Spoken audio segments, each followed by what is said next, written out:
banyak. Iya. Ya, kembali lagi di Apa Kabar Indonesia Pagi. Saya menyambung pertanyaan tadi ke Pak Hasibulo. Kalau kita melihat ini sebenarnya kan saat ini dengan gebrakan yang dilakukan oleh MPS ini cukup banyak membawa perubahan budaya, politik, sosial dan lain sebagainya begitu ya. Takutnya negara-negara Arab kan dikenal dengan konvensional yang memegang nilai Islam cukup kuat begitu. Akankah nilai-nilai Islam ini akan bergeser melihat negara Arab cukup banyak mendapatkan influence dari negara Barat, dari negara komunis dan lain sebagainya? Ya, menurut saya sekarang pertanyaannya bukan akankah, tapi itu sudah terjadi gitu. Pergeseran-pergeseran itu otomatis terjadi. Apalagi dalam tradisi di Arab Saudi terutama, apa yang ditetapkan oleh raja yang menjadi keputusan kerajaan itu susah untuk kemudian katakanlah dikritik secara terbuka sebagaimana di Indonesia. Kalaupun ada kritik mungkin seperti ini, itu bagian dari proses yang saya bilang tadi, demokratisasi atau keterbukaan yang saya melihat Bin Salman sendiri harus menghadapi semua itu kan. Ini kan putra mahkota ingin bagaimana Arab Saudi berubah. Nah perubahan itu kan butuh proses gitu. Termasuk ketika beliau memberikan rencana lalu mendapatkan kritikan. Nah menurut saya itu bagian daripada proses menuju perubahan itu. Karena perubahan-perubahannya bukan sepele kalau bagi masyarakat Arab Saudi terutama kan berkaitan dengan keislaman, keagamaan. Misalkan gini Mbak Rati ya, saya kemarin ada kesempatan ke sana gitu ya, kunjungan atau umroh lah gitu. Itu kan sudah berubah ya. Saya dulu ke sana itu tahun 2003. Sekarang itu melihat tayangan TV itu sudah mulai kayak mirip-mirip di Indonesia. Ada apa namanya kuis-kuis yang dimana perempuan juga mandu gitu ya.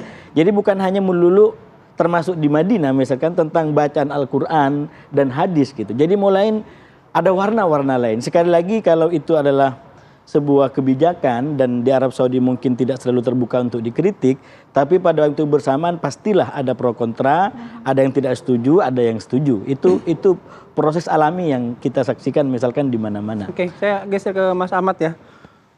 Mas Ahmad, tadi ada menyampaikan kalau sebenarnya sih masyarakat di Arab Saudi juga nggak ada masalah sama sekali gitu dengan proyek ini gitu. Tapi apakah mungkin Mas Ahmad juga punya info ya? Karena kan banyak kritikan juga ya, kritikan mungkin dari dalam negeri ada, tapi juga jadi perhatian dari luar dari Arab Saudi, terutama dari kaum muslim. Nah, ada nggak soal statement mungkin dari pemerintah atau respon dari masyarakat soal itu, Mas?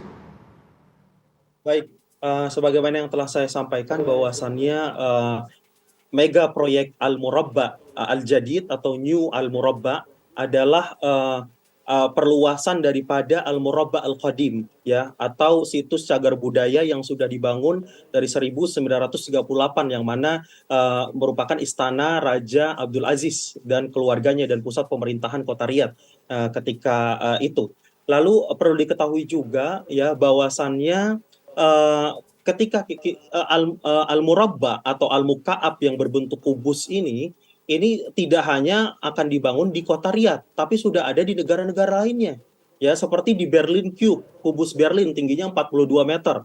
Ya, itu menggunakan teknologi digital, sistem artificial intelligence, kecerdasan buatan, ya dalamnya perkantoran. Lalu juga ada di Zollverein Cube ya di Gothenburg di Jerman. Lalu juga ada di The Rubik Cube di Hungaria. Lalu juga ada di Gedung Pengadilan Pidana di Riyadh. Jadi bentuknya sama, kubus ya atau Rubik, dan itu bukan berarti bahwasannya membuat duplikasi Ka'bah atau dalam tanda kutip Ka'bah baru ya. Jadi ini hanya persoalan gaya bangunan. Lalu juga harus digarisbawahi bahwasannya arsitektur kubus atau Rubik ini merupakan arsitektur kontemporer ya, yang mana prinsip desainnya unik, lalu juga minimalis, fungsional, dan gaya bangunan ini populer sejak tahun 1980. Jadi oleh karena itu perlu diketahui juga kita bisa melihat di Saudi Arabia ini hal-hal yang tertinggi terbesar. Contohnya air mancur tertinggi di dunia itu ada di Jeddah, King Fahd Fountain, tingginya 312 meter. Ya, lalu juga ada akuarium di dalam bandara terbesar di dunia. Ada di mana? Ada di Jeddah. Ya, lalu juga ada tiang bendera tertinggi di dunia. Ya, sampai tahun 2021, 171 meter. Itu di mana? Di Jeddah. Ya, lalu di Mesir membuat tandingannya tingginya 201 meter. Ya, lalu ada sekarang sedang dibuat juga gedung tertinggi di dunia, Jeddah Tower, tingginya 1000 meter. Jadi di negara Arab, masyarakat Arab Saudi itu sudah biasa melihat hal yang terbesar, tertinggi, proyek-proyek futuristik ya. Dan kita lihat sekali ada kompetisi di negara-negara Arab yang menunjukkan eksistensinya, baik itu di Dubai, lalu di Saudi Arabia dan lain-lain. Dan itu tidak mengurangi sama sekali kesakralan kota suci Mekah dan Madinah. Karena Mekah dan Madinah tetap dua kota suci yang dijaga oleh pemerintah ya, dan tentunya jauh sekali dari pusat-pusat seperti Al-Buqa'at, Oke. Al-Murabba yang berada di kota Riyadh yang merupakan ibu kota Arab Saudi seperti itu. Oke. Ya, baik, saya terakhir mau ke Pak Anwar Abbas, singkat saja untuk masyarakat kita juga umat Muslim yang memang masih juga berdebat mengenai hal ini. Ya, kalau bagi saya ini adalah satu cara yang diambil oleh Muhammad bin Salman untuk menarik orang ya, untuk datang ke Saudi sebanyak-banyaknya ya. Dan salah satu yang diharapkan yang dia akan jadikan ikon itu adalah Al-Murabba Al-Jadid ini. Ya, sehingga dengan demikian orang ingin melihat ya Riyadh, ya, ingin melihat kota-kota lain di Saudi. Oleh karena itu kesimpulan saya, pendekatan yang lebih mengedepan dan mengemuka yang dilakukan oleh bin Salman ini adalah bagaimana menarik orang sebanyak-banyaknya. Dan salah satu cara dia adalah membuat gedung atau bangunan Al-Murabba Al-Jadid yang bangunan arsitekturnya mirip seperti Ka'bah, tapi bukan Ka'bah gitu. Jadi oleh karena itu bagi saya ini biasa boleh-boleh saja dan tidak ada masalah ya, dan mungkin barangkali sebaiknya ya kita jangan terlalu terlalu jauh menafsirkan gitu ya.